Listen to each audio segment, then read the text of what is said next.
안녕하세요. 반갑습니다. 여러분의 주식 고민 해결해 드리도록 할 김동현 멘토입니다. 반갑습니다. 안녕하세요. 자, 추석 연휴 잘 보내고 오셨는가 모르겠습니다. 추석 연휴 잘 보내고 와서 어제였죠. 어제 시장이 갑작스러운 장 초반 때 투매로 인해서 굉장히 힘든 고민에 빠지게 만드는, 그리고 돌아와서 잘 쉬고 왔더니 이게 무슨 일인가 하는 시장 여러분 많이 보여줬던 것 같습니다. 근데 오늘 또 약간 반발 매수세성이 조금 약간 나타나는 느낌을 좀 보여주고 있는데요. 그런 상황이 아직까지는 관망성에 대한 부분들을 조금 더 유지하고 있습니다만 어느 한쪽의 섹터에서는 좀 좋은 분위기가 나타나려고 하는 전조 증상이 좀 있는 것 같기도 합니다. 자, 그런 부분에서 내 종목은 과연 이 흐름에서 어떤 방향성을 유지하고 어느 쪽으로 갈 것인가 궁금할 게 많을 것 같습니다. 그래서 그런 부분들 상담 도와드리도록 할 테니까요. 많이 전화 주시길 바랍니다. 023772-0269번으로 전화 주시면요. 지금 전화 접수 받고 있습니다. 망설이지 마시고 전화 거셔가지고 고민 많이 물어보시길 바랍니다. 자, 유튜브에서도 접수 받고 있습니다. 유튜브 이데일리 TV 검색하셔가지고요. 거기에 채팅창에 종목명, 매수가, 비중 올려주시면 상담 도와드릴 수 있도록 하겠습니다. 자, 그러면 오늘 시장의 체크포인트, 시장 분위기 한번 확인해보고 가도록 하겠습니다. 자, 추석 지나고요. 이틀 동안에 참 변동성이 너무나도 좀 어디를 봐야 될까라고 고민되게 만드는 시장 장 분위기가 아닌가라고 생각이 되는데요. 일단 어제 많이 빠졌던 부분에서 오늘 반발 매수세가 어느 정도 나오긴 했지만 기대치만큼 나오진 않는다. 어떤 이유에서 올랐을까라고 하는 부분인데 미국에서 지금 가장 중심에 두고 있는 이슈는 고용입니다. 그러니까 금리에 대한 부분이죠. 근데 그 금리에 대한 어떤 결정적인 부분을 고용에 초점을 두고 있다는 거를 많이 알고 계실 거라고 생각을 합니다. 미국의 고용이 나빠진다, 고용이 좋지 않다, 둔화되고 있다. 민간 고용이 어제 둔화된다라는 내용성이 나왔던 부분들이 있는데, 그리고 비농업 쪽 관련된 고용 지표도 이제 발표 예정이 있고요. 많은 경제 지표 신호를 따라가는 것 중에서 고용이라는 부분이 시장이 주목을 많이 받는 상황의 한 주가 될 것이다라고 생각을 하고요. 자, 그런 부분에서 미국 시장도 반등이 나왔고 우리나라 시장도 반등이 좀 어느 정도 나오려고 하는 흐름인데 좀 정체되는 분위기가 있다. 왜냐? 고용에 대한 어떤 내용성 자체가 각 다른 부분에서 조금 다르게 나타나는 부분들이 생기다 보니까 어디에 장단을 맞춰야 될까라는 고민에 많이 빠지는 것 같습니다. 일단은 뭐 그런 혼조세의 느낌에서 가장 무게중심이 있는 비농업 고용 지수에 대한 부분들을 조금 중심적으로 봐야 될 거라고 생각을 하고요. 자, 이 상황에서 우리가 고민할 필요 없는 거는 역시 어제도 약간 그런 느낌이었는데 어제 시장에서 2차 전지고 뭐고 다 빠지는 분위기에서 유일하게 좀 견조한 흐름 보였던 거는 역시 코스닥에 있는 반도체 상위 종목 쪽입니다. 코스피 쪽에도 있는 우량주죠. 우량주 기업 쪽이다. 결국 삼성전자, 하이닉스가 어떻습니다라고 했을 때 움직일 수 있는 기업들이 반응이 좀 좋은 흐름이 나타나는 부분인데요. 2차 전지도 어제 빠졌던 흐름에서 반등을 조금 시도하고는 있지만 어제 좀 낙폭이 좀 컸었던 부분이 있었죠. 근데 다만 반도체 쪽은 우리가 생각했을 때 어제 수급상에서 그렇게 매도세에 대한 부분에서 반발 매수세가 지속적으로 유입돼 있었다는 부분을 좀 생각하시면 좋을 것 같고요. 오늘도 마찬가지입니다. 장 초반 때 삼성전자가 좀 약세 흐름에서 1%대를 위협하면서 저점을 갱신하려고 하는 모습에서도요. 67,100원이라는 저는 거길 좀 키포인트로 두고 있는데 그 가격대에서 어떤 방어적인 흐름이 좀 나왔다. 그리고 8월 30일 날 있었던 CFD 쪽, 대형 쪽에 나타나는 삼성전자의 어떤 이상현상이 있고 난데 그 다음날 급등이 나왔었거든요. 근데 그런 부분에 봤었을 때 어떻게 보면 약간 내용적인 부분들이 미리 알고 움직이지는 인위적인 움직임성을 좀 보이고 있는 게 아닌가라고 생각됩니다. 지금 현재 가격이 삼성전자의 위치가 저번 8월 30일 날 위치성, CFD 물량성에 어떤 큰 변화가 있었던 부분에 위치하고 있다 보니까 그 수급성에 대한 고민성이 많이 있는 거죠. 오늘 외국계 창구에서 골드만삭스에서 많이 팔고 있긴 하지만 추가적인 하락을 보이기보다는 초반에 시초가 부분에서의 어떤 흐름성이 조금 떨어져 있는 0.5%를 유지하고 있고, 하이닉스 같은 경우는 6% 상승하고 갭 상승 이후에 내려왔다가 다시 4%대의 중간 쪽 위치를 차지하고 있다. 이 상황에서 변화는 어떤 부분에 있을까라는 부분인데요. 우량주 쪽입니다. 그러니까 여기에 연관되어 있는 메모리 기업들이나 일부 장비 기업들, 그리고 하이닉스 쪽은 HBM 쪽에 대한 치중도가 높지만 하이닉스 역시 3분기 때 메모리 쪽에 대한 흑자 전환에 대한 기대감이 존재를 하고 있는 겁니다.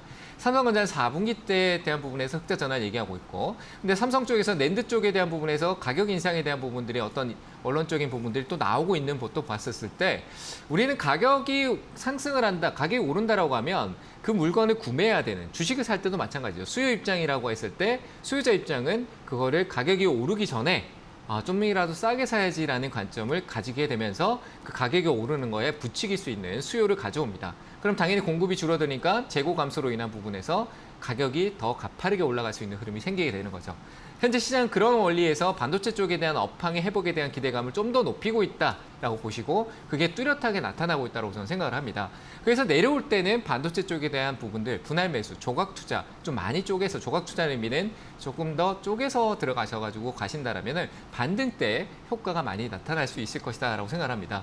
그러니까 어렵게 막 여기저기 고민하지 마시고 가지고 있는 종목들은 이 반도체가 올라가면 시장 전반적인 분위기가 수급성으로 살아날 수 있습니다. 그 부분은 조금 더 배제하고 내가 새로운 투자처를 고민하고 있다면은 지금 아직 추세적인 부분이 하단 쪽에 있기 때문에요. 내려가는 쪽에 기준점을 줬을 때 한 번에 살려고 하지 마시고 조각 투자를 한다라면은 기회가 될 것이다라고 생각합니다. 오늘 다른 쪽보다는 역시 반도체 쪽에 대한 분위기가 눈치를 보고 있지만 그래도 조금만 한번 기회만 줘봐라 라고 하면 언제든지 나는 급하게 튀어 올라갈 것이다 라는 신호를 주고 있으니까요. 늦지 않게 조금씩 조각 투자에 대한 관심을 좀 가져보시면 좋겠다라고 얘기드리고요. 2차 전지 쪽은 조금 둔화될 수 있는 부분들이 정치적인 부분에서 나타날 수 있습니다. 바이든 정부 쪽에서는 신재생 에너지 2차 전지도 역시 마치 포함될 수 있는 부분이죠. 그런 부분에서 이제 색깔에 대한 부분들이 바뀔 수 있는 거죠. 바이든과 트럼프에 대한 부분들. 트럼프는 신재생 에너지에 대해서 칼 같습니다. 그런 부분에 2차 전지에 어떤 새로운 악재가 발생할 수 있는 부분이 아직 시간은 있지만 전조 증상이 나타날 수 있는 부분의 2차 전지는 그냥 기술적 반등이 올라서 추세가 바뀌기보다는 저항을 부딪히는 그런 형태가 나타날 수 있다는 점에서 조금은 더 지켜보는 게 좋을 것 같고요. 만약에 접근성을 고려한다면은 폐배터리 쪽에 내려왔던 부분 좀 하락성이 짙은데 폐배터리라는 부분은 새로운 어떤 시장의 어떤 산업에 대한 구조가 완성되어가는 그 캐파에 대한 부분에서의 어떤 기대감이 있으니까요. 그쪽을 좀 살펴보시는 것도 나쁘지 않을 것 같습니다. 접근은 신중하게 하시고 지켜볼 때 놓치지 않고 하나의 섹터에 매일 한 번쯤은 관심을 가지자라고 얘기를 드리고 지금 저는 반도체에 집중하고 있다 이렇게 얘기를 드리고 싶습니다. 자, 이제 가지고 있는 종목들이 고민이 될 텐데요. 제가 시장의 어떤 중심적인 섹터만 얘기를 드렸습니다만 그 외의 종목들 개별적으로 또 고민을 상담해 보도록 하겠습니다. 그럼 먼저 전화 상담 연결해 보도록 하겠습니다. 전화 받을게요. 여보세요? 여보세요? 네, 안녕하세요. 반갑습니다. 김도우입니다. 네, 안녕하세요. 네, 어느 종목 봐드릴까요? 녹십자고요. 녹십자요. 예. 예수가구 비중은 12,000원에 10%요. 12만 2천 원에 10%요? 7,000원. 7천 원에. 예. 바이오 쪽 좀 살아날 듯한데 안 올라온다, 그죠? 예. 근데 가격이 그렇게 크게 내려가 있는 부분은 아니니까요. 우리가 바이오 쪽에서 녹십자도 그렇고 많은 이제 종근당도 그렇고 많은 기업들이 우리나라의 바이오 기업들이 코로나 때, 그렇죠? 코로나 2021년도 또 넘어가는 그 시점까지 어떻게 보면 2021년도 중반까지도 그 코로나에 대한 부분들하고 시장의 영향력이 굉장히 많이 살아 있었어요. 근데 그런 부분들이 이제 우리 코로나 이제 요즘 생각 많이 안 하시죠? 예. 그렇죠. 근데 내가 그쪽에 보유하고 있다 그러면 코로나 재확산할 수 있을 것 같은데 이런 말을 하시는 분들이 많이 있긴 해요. 근데 그건 생각일 뿐인 거고. 그래서 저는 봤었을 때 코로나에 대한 영향력이 좀 빠지고 녹십자 자체적으로 이제 녹십자 그룹주 안에서도 R&D 쪽이나 기술 수출 계약이라든지 그리고 어떤 결과물과 그리고 감기에 대한 부분들도 약이나 약품에 대한 관련된 부분도 있을 거고 바이오 쪽은 더 추워졌을 때 좀 관련됐을 때 조금 더 움직임이 좋아질 수 있을 거라고 생각해요. 녹십자나 아니다 녹십자 그룹 쪽에서 이벤트가 제가 봤을 때 하반기 때 좀 있거든요. 그래서 저는 지금 이 가격이라면 홀딩 하셔도 괜찮다라고 얘기를 드리고 싶어요. 그래서 이제 조금 밑에서 더 살까 싶어서 이 선에서 좀 살까 싶어서 전화 드려봤거든요. 그러니까 보통 대부분 다 이렇게 생각할 거예요. 최근에 이제 계속 내려왔던 부분이 저점이 많이 내려왔어요. 그렇죠? 그래서 여기서 또 저점 이제 10만 3천 원 이 아래쪽의 가격을 또 이탈하게 되면은 더 깊게 내려가서 리스크가 커질 수 있고 계속 이제 얘는 하락 추세가 더 깊어질 것이다. 이렇게 얘기하시는 분들이 거의 대부분이거든요. 근데 저는 오히려 그때 더 늘리면 어떨까라는 생각이 들어요. 왜냐하면 투자에 대한 과정에서는 주가의 변동성, 시장의 영향이라는 부분이 있는 거잖아요. 그렇죠? 그런 내려갈 때 늘리신다라는 생각의 관점에서 봤었을 때는 가격이 좀 더 다운될 수 있는 관점에서 늘리는 부분이 있는데 지금부터도 저는 괜찮다라고 생각해요. 근데 좀 더 안정적이라는 거는 오히려 지금 이 가격 차이가 얼마 안 나거든요. 그러니까 11만 2천 원 정도 있죠. 11만 2천 원. 11만 종가가 뭔지 아세요? 종가? 네, 알아요. 네, 끝나는 가격이잖아요. 그죠? 그날의 어떤 시세가 마무리되면서 이 가격에서 오늘 시장을 마무리했습니다라는 게 종가잖아요. 그죠?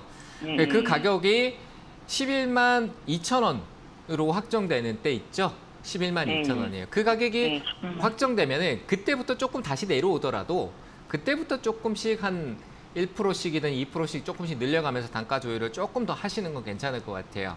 이해되셨어요? 그럼 얼마까지 보면 될까요? 저는 이번에 다시 올라올 경우에는 수익권까지는 갈 것 같아요. 12만 7천 원대 정도까지는 충분히 올라올 것 같고요. 근데 이제 단기 저항권이 어디 있냐 그러면은 별 차이 안 나는 12만 9천 원대인데 그 과정이 이제 바닥 아주 이제 작년 10월 달에 크게 떨어지고 난 이후부터 몇 번의 그 가격대 13만 원, 14만 원대를 못 넘어가고 계속 머물러 있었거든요. 그런 가격대에 대한 부분들이 올라오게 되면은 이번에는 한 번쯤 더 시세를 만들 것 같아요. 그래서 저는 저항의 어떤 압박을 주고 있는 매물대가 제가 봤을 때는 한 14만 5천 원 정도 부근인 것 같거든요. 네, 그 가격까지는 한번 가보셔도 좋을 것 같아요. 물량을 늘리게 되면 목표가를 조금 더 낮추고요. 왜냐하면 내가 단가가 떨어지니까. 이해되셨어요? 네, 그렇게 대응하시고 저는 조금 더 긴 호흡으로 가셔도 괜찮을 것 같습니다. 네, 알겠습니다. 네, 감사합니다. 자, 다음 전화 받겠습니다. 여보세요? 여보세요. 안녕하세요. 네, 안녕하세요. 반갑습니다. 김도우입니다. 예, 네. 종목명은 데아티아이고요. 네, 4,153원에 10%입니다.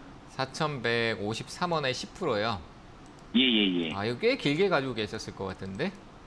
예, 작년 11월 정도에 진입을 했다가. 고점, 그 당시에 올랐을 때 시세 고점에 샀네요. 네네네. 그래서 여쭤보고 싶은 거는 네. 지금 정도 네, 하단 정도라고 생각을 해서 네. 제가 10% 보유해서 10%를 좀 더 매수를 해서 좀 들고 가볼까. 실적도 뭐 썩 나쁜 것도 아니고 그래서. 실적을 논하는 기업은 아닌 것 같고요. 이 기업이 그렇죠. 가지고 있는 예. 신호 제어 시스템이라는 부분 자체가 뭐 예. 예전 얘기이긴 하지만 얘는 약간 테마성이 있잖아요, 그죠?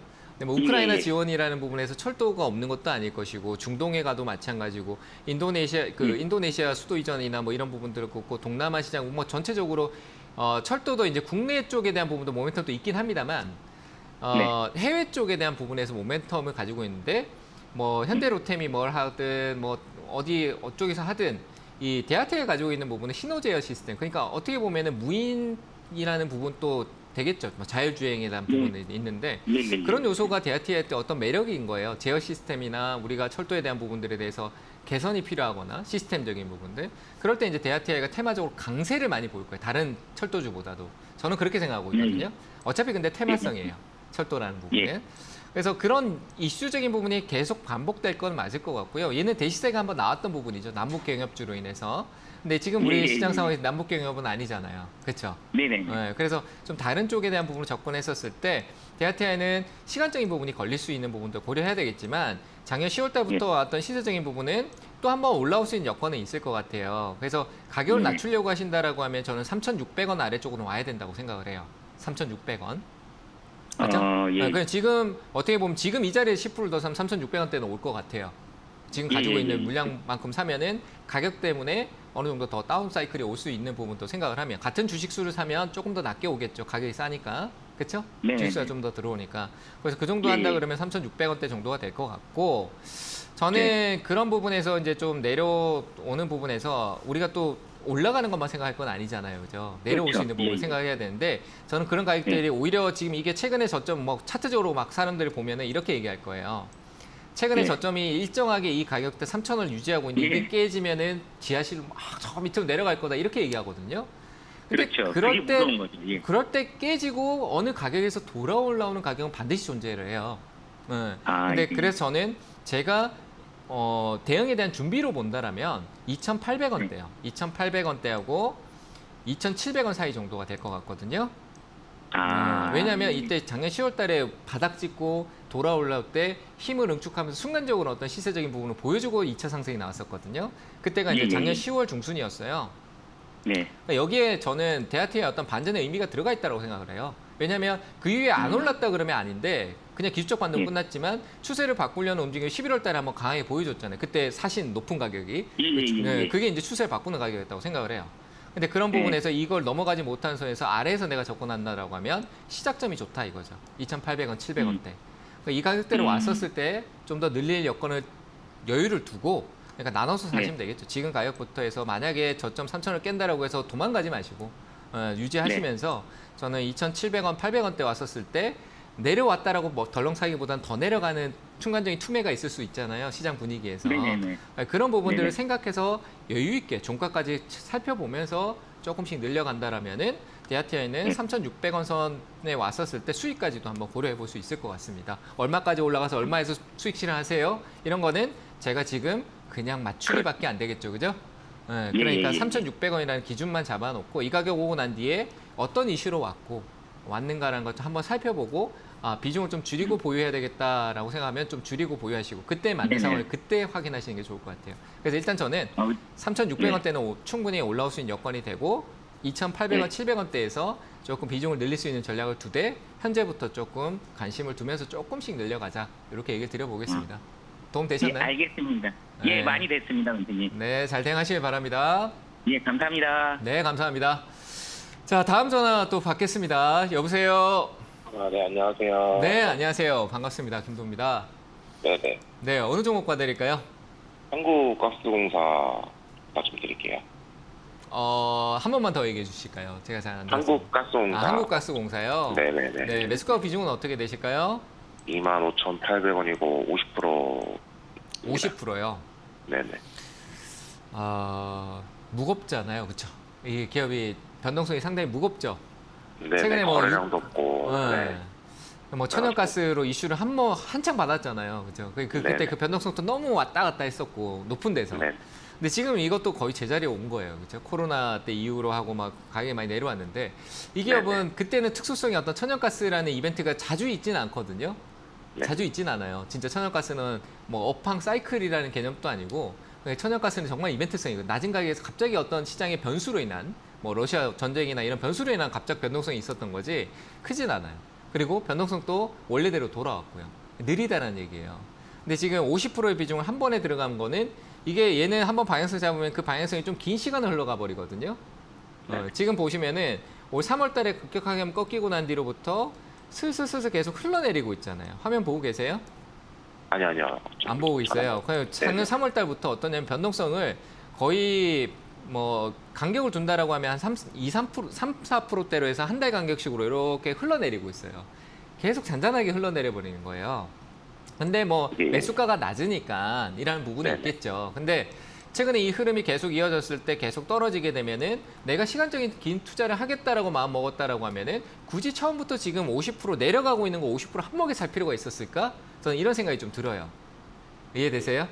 네네. 네, 어차피 가스공사라는 게 급등이 나오는 급등주가 아니잖아요. 내가 들고 있다 갑자기 급등이 나오거나 이런 걸 기대하는 기업은 아니잖아요. 그렇잖아요. 네네. 그래서 저는 50%의 비중 자체가 조금 무리가 있다. 그리고 가스공사는 실적이 좋아도 확 올라가는 기업은 아닙니다. 그렇죠? 시장 네. 상황에 따라서 변동성이 좀 생기는 부분들이 있으니까 얘도 결국 에너지 쪽이니까 에너지 쪽이 요즘 주춤할 수밖에 없는 상황에 놓여 있다 보니까요. 저는 비중을 25,000원대까지 한번 돌아올 것 같아요. 25,000원대까지. 돌아오려면 네. 거기서 반전해서 올라가는 거는 적은 비중으로 올라가면 그냥 적은 수익에 만족하면 되는 거고요. 적은 비중이더라도. 일단은 가장 필요한 거는 비중 축소입니다. 이해되시죠? 제가 네네. 했던 얘기는 흘러내릴 수 있는 부분이 계속 이어갈 수 있는 거니까 비중 축소하시고 적금식으로 조금씩 내려왔을 때 한 5%씩 끊어지면서 내려왔을 때 조금씩 다시 늘리시는 게 좋을 것 같아요. 그거를 10%만 보유하시고 나머지는 현금 유동성 갖고 있으면 심리적인 압박이 없어요. 이해되시죠? 네네. 그래서 10%만 보유하시고 올라오면 나머지 현금화 하셨다가 조금씩 늘려보세요. 그럼 여유가 생깁니다. 이렇게 도움 드릴게요. 이해되셨나요? 네네. 감사합니다. 네, 잘 대응하시길 바랍니다. 네. 자, 다음 전화 받겠습니다. 여보세요? 네, 여보세요? 네, 안녕하세요. 반갑습니다. 네, 안녕하세요. 김도입니다. 네, 안녕하세요. 예, 예. 어느 종목 봐드릴까요? 코난 테크놀로지. 코난 코난 테크놀로지. 테크놀로지요. 네, 네, 매수가 비중은 어떻게 되세요? 76,300원에 10%요. 10%요. 네. 어떤 마음으로 접근하셨을까요, 이 기업은? 이거 몇 번 이렇게 좀 샀다 팔았다 했거든요. 네, 근데 이번에 무상증자 1대1 한다고 그래서 네. 샀는데 이거를 무상증자를 받는 게 나서요? 아니면 권리락 되기 전에 파는 게 좋아요? 권리력 그걸 이전에 잘 몰라가지고. 파는 게 낫죠. 아, 권리락 되기 전에? 네, 파는 게 나을 것 아. 같습니다. 어. 자, 지금 그럼 얘는요, 무상증자하기 전에 이미 시세가 엄청나게 나온 기업이에요. 예. 네, 권리락 들어오고 갭이 뜰 수 있어요. 갭이 뜰 수 있습니다. 권리락 들어오면은 이제 1대1 비중이니까 내가 주식 수는 느는데 가격은 올라가 버리겠죠? 무상 감자가 어떤지 이해가 잘 안 되시죠? 예. 무상 감자는 돈 번다 그런 생각하시는 분들이 많아요. 그거는 그 수익이 나오는 거는요. 무상 감자 이슈로 인해서 와 하면서 막 주식을 사들이고 모으기 위해서 막 그렇게 하는 부분에서 수급이 들어와서 그 네. 권리락이 있기 전에 어떤 시세적인 부분이 나오는 부분에서 시세 차익을 내기 위한 부분이 도움이 아주 좋은 효과가 나타나는 거지.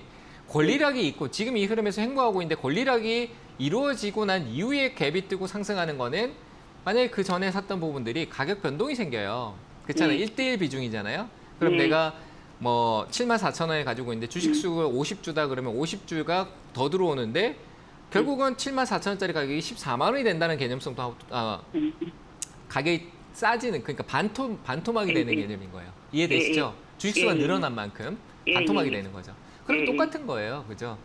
그러면 가격 위치는 내가 샀는 가격, 내가 가지고 있는 가격 위에 있거든요.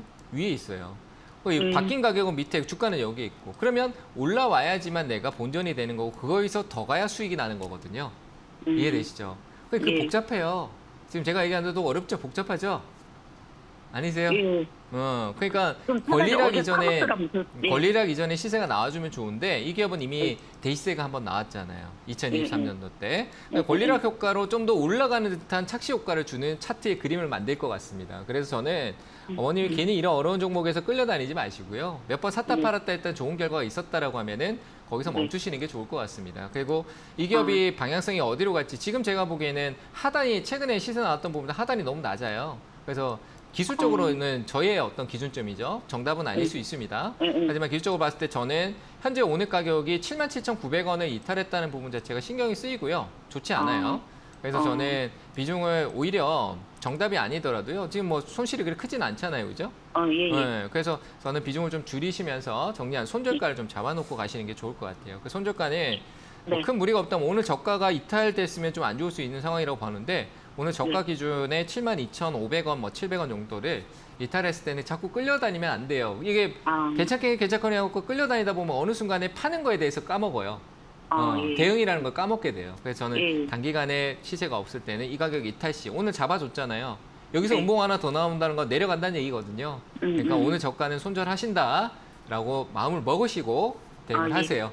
아시겠죠? 네. 오늘 네. 저가는 72,200원 정도 됩니다. 아시겠죠? 예. 잘 대응하시길 바랄게요. 네, 감사합니다. 네, 감사합니다. 자, 다음 전화 또 받겠습니다. 여보세요? 여보세요? 네, 안녕하세요. 반갑습니다. 김도우입니다. 어우, 반갑습니다. 네, 어느 종목 봐드릴까요? 저기 모바일 어플라이언스인데요. 네. 실수로 산 것 같은데 비싸게 준 것 같아서 겁이 나서 지금 전화드리는데 네. 여기 3,420원에 30%예요. 어제 지난번에 올란 전문가님이 너무 진짜 정확하게 해주셔서 내가 좋은 일이 있었거든요. 그래서 오늘 또 전화드렸어요. 급하게 사고 왜 전화 주셨어요? 보니까 급하게 사고 전화하신 것 같아요, 그죠? 그러게 말이에요. 네. 죄송합니다.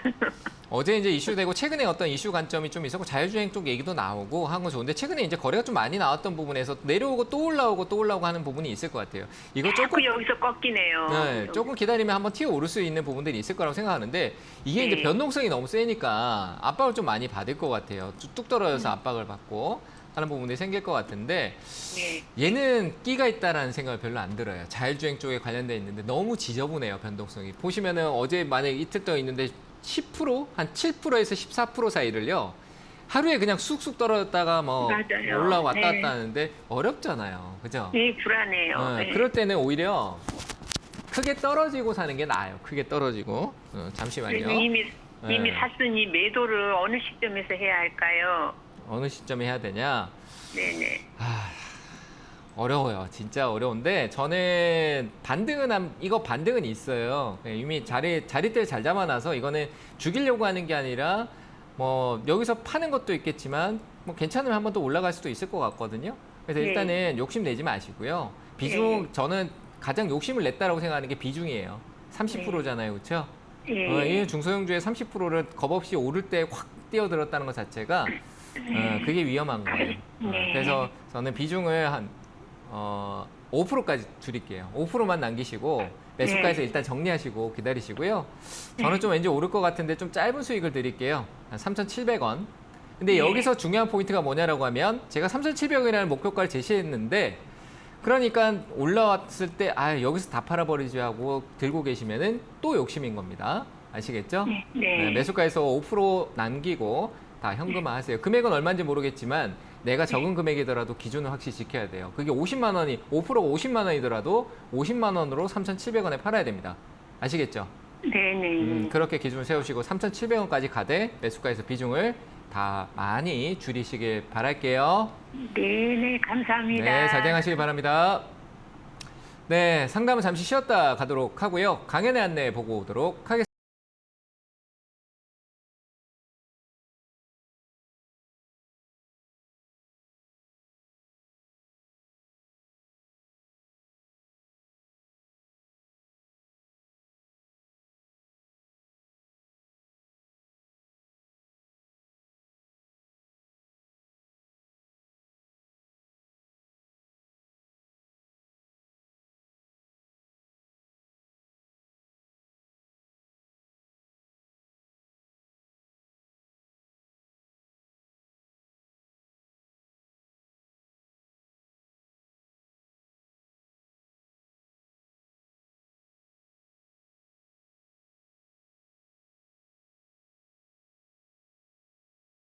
네, 강연의 일정 확인하고 왔습니다. 추석 전에도 한번 얘기 드렸지만 이번 주 강연에 우리 김영구 멘토님하고 문현진 멘토님이 여기저기 지방에 다니시면서 많은 강연회를 합니다.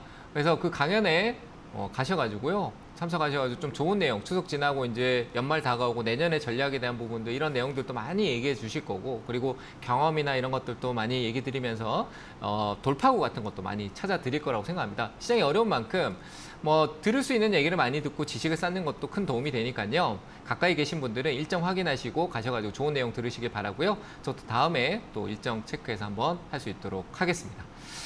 자, 다시 상담으로 넘어가도록 할게요. 유튜브 상담으로 넘어가도록 하겠습니다.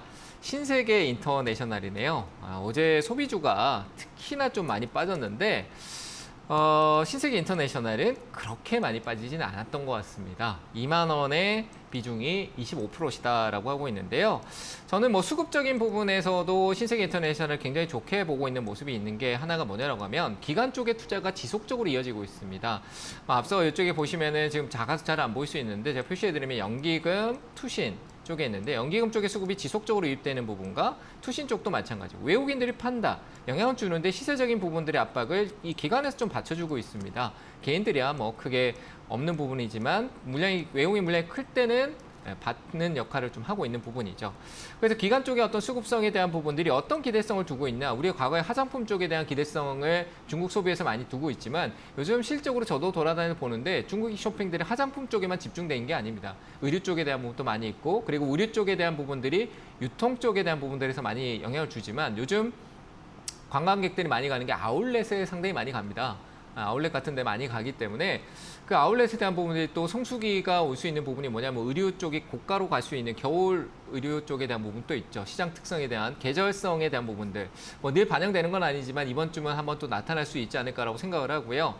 자, 그 신세계 인터내셔널 수급적인 부분에서 저는 양호하다, 기간적으로 굉장히 기속적으로 매수를 해왔던 부분이 8월 말부터였는데 그 8월 말이라는 부분 자체가 애초에 이 시세적인 변동성이 안정적으로 나타났던, 바닥권에 나타났던 부분에서 축이 아직 깨지지 않았다.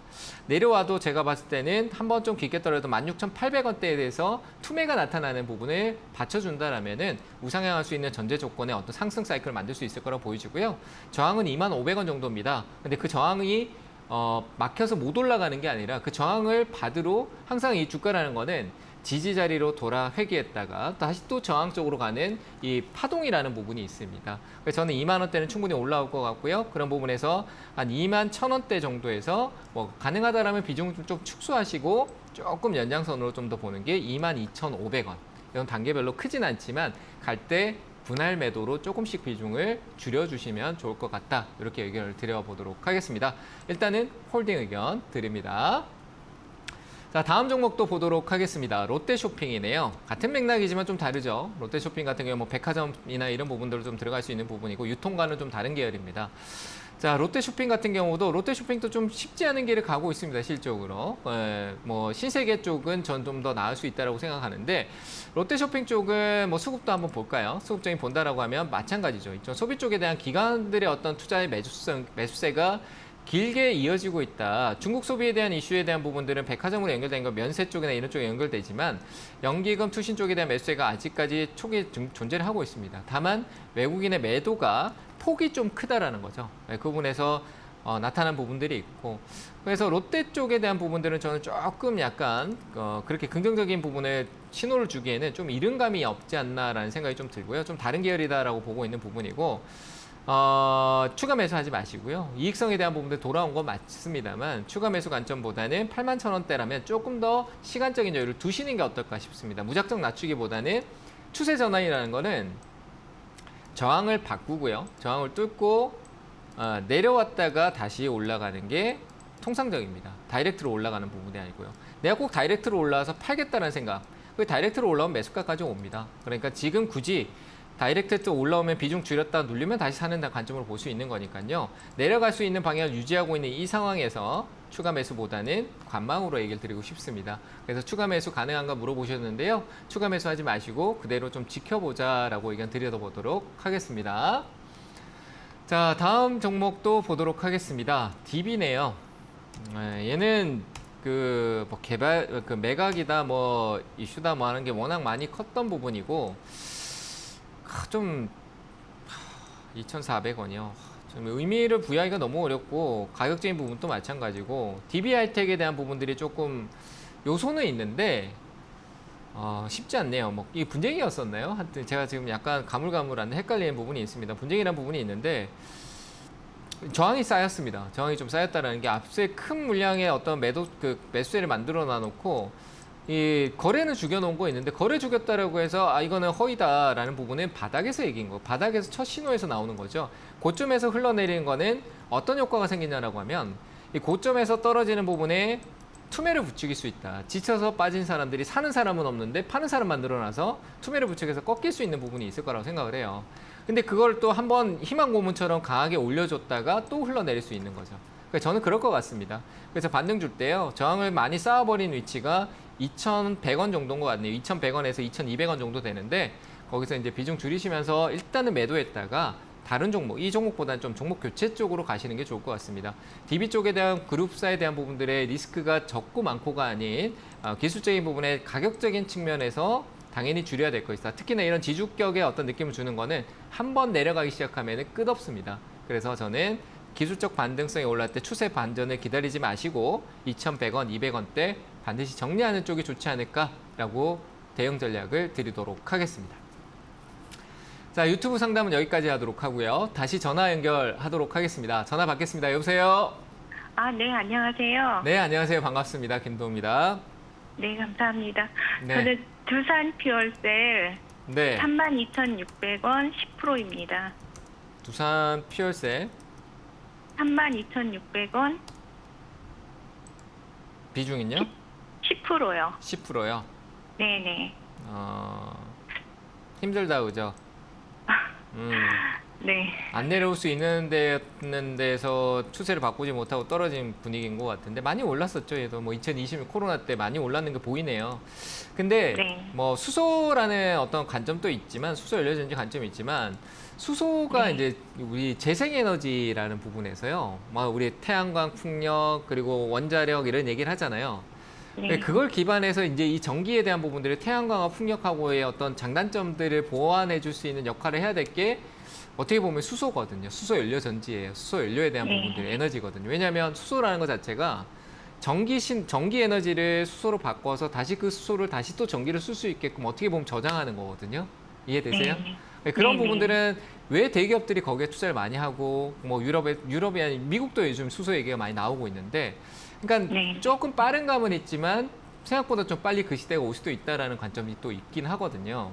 뭐 자꾸 수소 자동차로 연결하는데 자동차 쪽이 아니에요. 오히려 선박이나 다른 쪽으로 더 빨라요. 조금 약간 네. 대중적 좀 더 큰 사이즈가 큰 쪽으로 더 빠른 이미 뭐 상용화된 부분도 많이 있기도 하고 그래서 그런 네. 시점을 기다리는데 시간적인 게 필요한 거고 저는 수소 쪽에 대한 부분들은 가격이 싸지면 매력이 있다고 생각하거든요. 근데 두산 페어스에 좀 많이 왔어요. 근데 조금 더 내려갈 것 같아요. 솔직히 얘기드리면. 아, 그러면 이제 비중을 늘리는 타이밍이 중요하잖아요. 그렇죠? 네네, 그것 네. 때문에. 그런 타이밍 네, 10%라서 그러실 것 같았어요. 그래서 네. 그런 타이밍을 우리가 과거로 한번 돌아가 보면요. 과거에 어떤 흐름이 있었냐면은 지금 화면 혹시 보고 계세요? 네, 보고 있습니다. 이 큰 흐름이 한번 나온 적이 있어요. 상장한 지 얼마 안 돼서 뭐 수소 쪽 관련된 부분에 뭐 여러 가지 뭐 지금은 이름이 바뀌었지만 솔루스 쪽 관련된 부분과 같이 엄청난 시세를 만들었던 주도격을 보였던 적이 있는데 그거를 네. 지금 계단식으로 내려오고 있는 기술적인 단계라고 봐요. 그런데 그런 의미가 부여되어 있는 게 이런 시세적인 부분들이 강했을 때 어떤 가격적인 위치가 그 효과를 많이 주거든요. 그래서 저는 그때가 조정을 이건 저는 조금 분명 파란색으로 그어볼 테니까 이 구간 네. 자체가 변동성은 좋았지만 거래가 많지 않아서 저는 이 구간이 어떻게 보면 시세의 변동은 있지만 저는 행보 구간이라는 표현을 많이 써요. 가격 올랐는데 어떻게 행보야라고 하지만 그 거래에 대한 부분에서는 행보였어요. 시세는 있었지만 활발한 거래는 아니었다. 그래서 지금 이 가격 안에 떨어져 있고 거기에 시작점이 될 수 있는 구간이 지금 얼마 남지는 않았던 것 같아요. 남지 않은 것 같고 뭐 15,000원대에서 14,000원, 14,500원대, 뭐 14,000원 정도 여기까지 저는 하락을 보고 있습니다. 내려갈 수 있다는 얘기인 거죠. 거기서 그러니까 그 가격부터 더 싼 가격에 접근해야 뭐 기술적 반등이든 앞으로 이제 좀 다지면서 가는 시점에서 내가 좀 안정적으로 좀 유지해 갈 수 있을 거라고 생각해요. 지금은 낮추면 떨어지면 심리적인 압박이 더 생겨요. 무슨 말인지 아시겠죠? 그러니까 간신히 참았어요.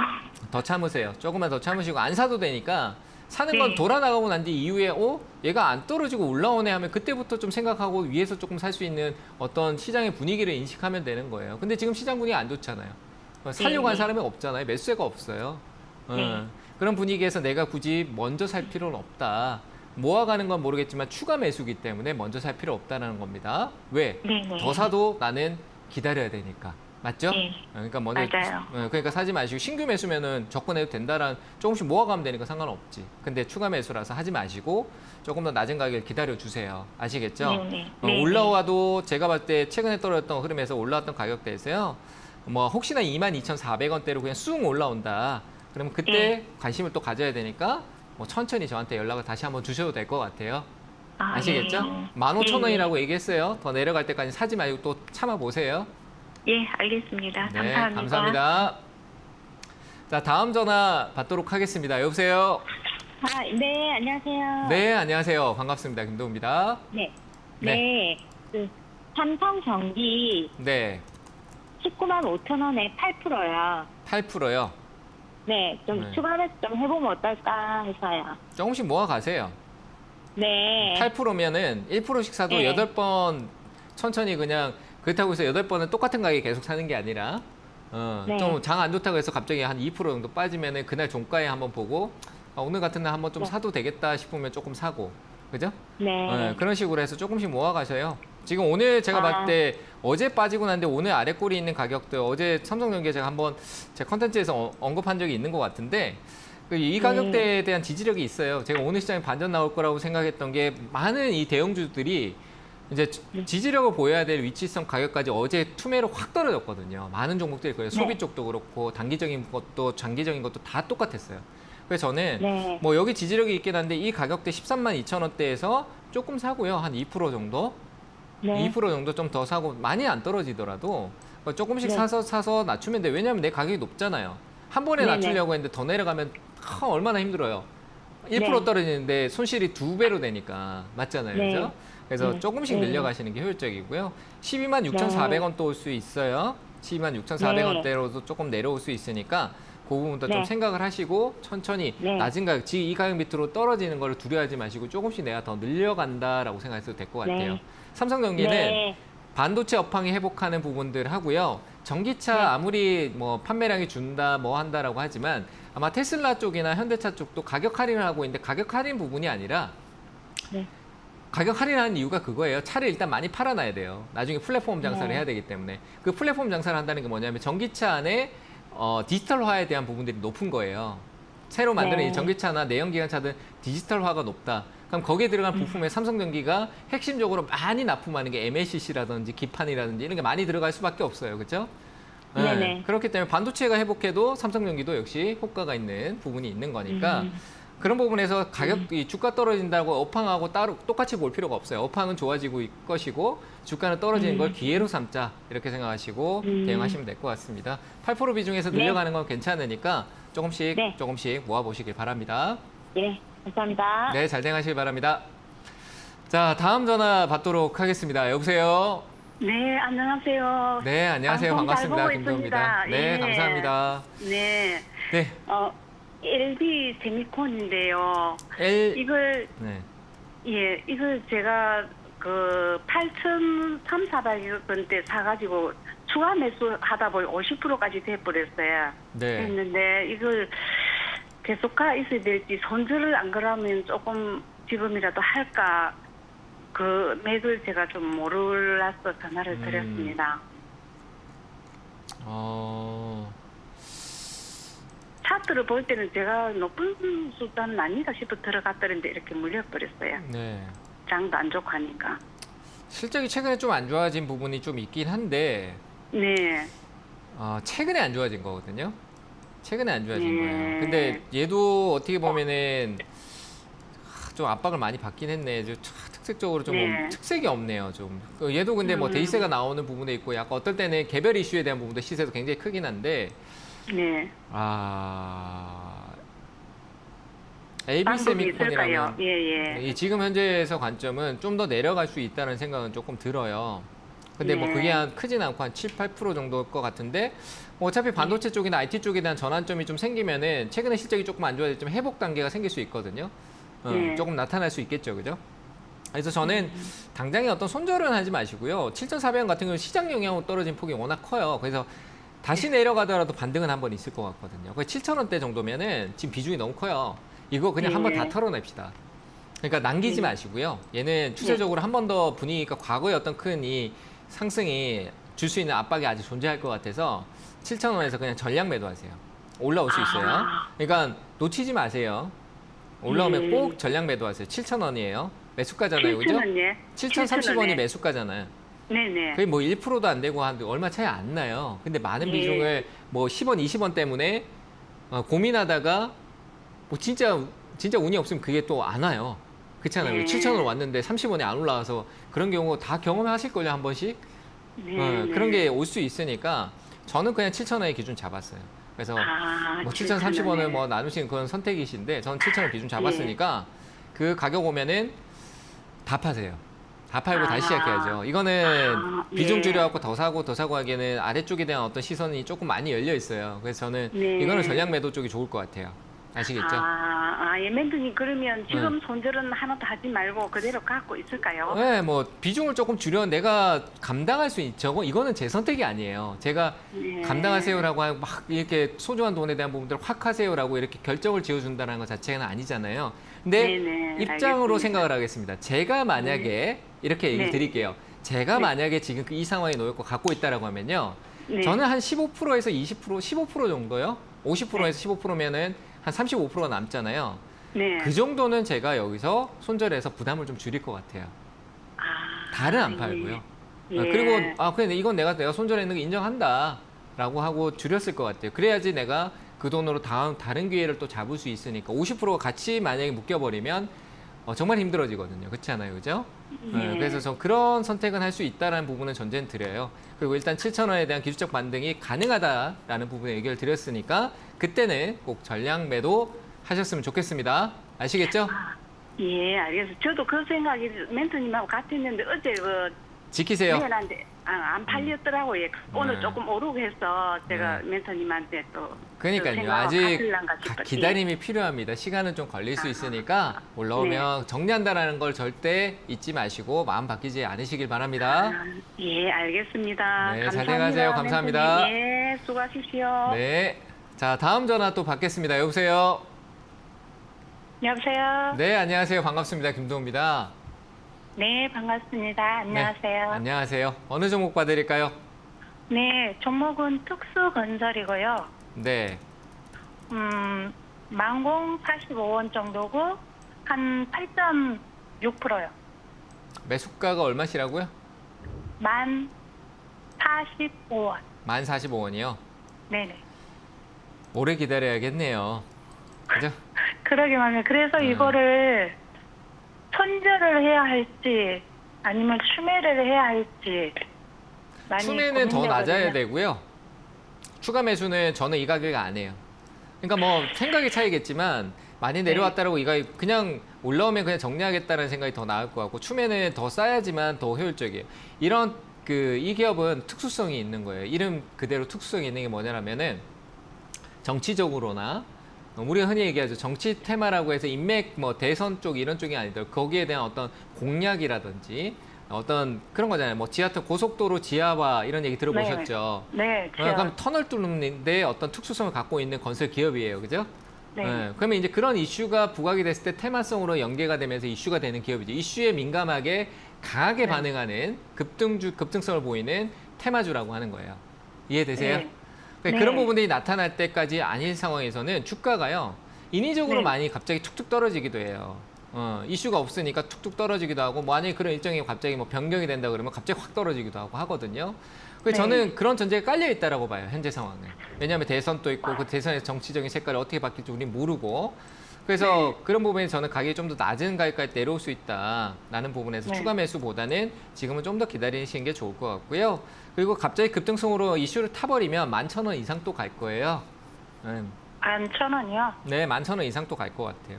네, 그 정도 그러니까- 오면은 정리하고 싶어요. 그러니까요. 그러니까 매수가 이쪽에 정리한다는 마음을 가지고 계시면 되죠. 그죠? 네. 근데 시간이 오래 걸리겠다는 말씀이죠? 그렇죠. 이슈가 저가 언제 이슈가 어떻게 나올지 일정 같은 뭐 그 정책적인 일정을 보고 이렇게 할 수 있는 부분도 있지만 그런 일정을 제가 명확하게 그 일정에서 어떤 내용이 나올지 대한 부분들은 뭐 제가 뭐 정치하는 사람은 아니잖아요. 그죠? 그래서 확인할 수가 없는 부분이니까 그런 계획을 세우는 네. 사람이 아니다 보니까 그런 일정이 나왔을 때 고민을 해봐야 되는 부분이라고 생각을 해요. 그러니까 재료는 있으니까 홀딩을 하셔도 좋을 것 같습니다. 좀 홀딩하고 기다려보세요. 아, 그럼 네. 손절은 하지 말까요? 네, 안 하셔도 돼요. 얘는 어떤 상황에서 끼가 있어서 시세는 나옵니다. 그래서 좀 기다려 주시는 게 좋을 것 같아요. 아시겠죠? 아, 예. 가격적으로 네. 네. 얘기 드리면 8,500원대까지 그냥 들고 계세요. 오면은 또 연락 주시고요. 아, 예. 충분히 감사합니다. 올라옵니다. 아시겠죠? 아, 예. 네, 감사합니다. 자, 전화 상담 여기까지 하도록 하고요. 시간이 아주 짧게 남았는데 유튜브 상담 하나 더 보고 갈게요. 옵티시스네요. 자, 이런 종목은 약간 테마성으로 보시는 게, 그러니까 이슈성으로 보시는 게 맞죠. 그죠? 최근에 이슈가 나오는데 계속 반복적인 시세가 나오는데 기술적으로 다 끝났습니다. 더 가지 않는 흐름성을 많이 보이는데요. 자, 이런 종목들을 갑자기 튀어오른 데서 따라다니시면 안 좋아요. 거래가 그렇게 크게 존재하는 기업도 아닙니다. 과거에 어떤 큰 시세를 만들었을 때 거래가 폭발적으로 나오긴 했는데요. 오히려 이런 기업들을 대응할 때는 과거 이상의 어떤 거래를 주고 확실한 돌파가 이루어졌을 때 더 강해지는 특성을 가진 게 이런 형태의 종목입니다. 그러니까 어떤 특별한 이슈가 시장의 시세적인 부분을 강하게 이끌어주는 거는 특히 이런 기업들은 돌파가 있어야 돼요. 오히려 15,000원 위로 올라갔을 때 올라가는 거 올라타는 게 수익이 날 가능성이 더 높습니다.